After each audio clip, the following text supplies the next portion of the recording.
to fix get this app from Play Store error on Android. Hi everyone, I'm here to assist you today. Without any delay, let's jump right in.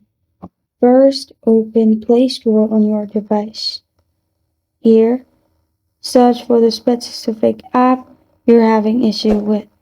And if it's installed, you can uninstall the app and reinstall it again. Also, if you have update available, update the app as well.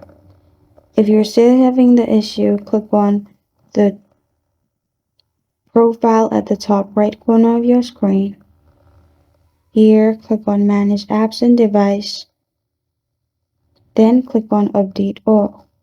After you click on Update All the apps will be updated and you will not have issue.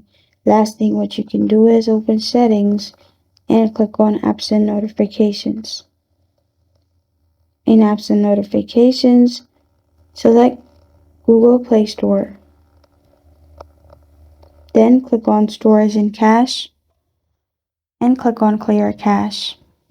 After you do this, you're good to go. This is how to fix get this app from Play Store error on Android. Thank you for joining me today. If this video helps you out, please leave a like and subscribe for more. Got a question or want to suggest a topic, comment below. Thank you for watching.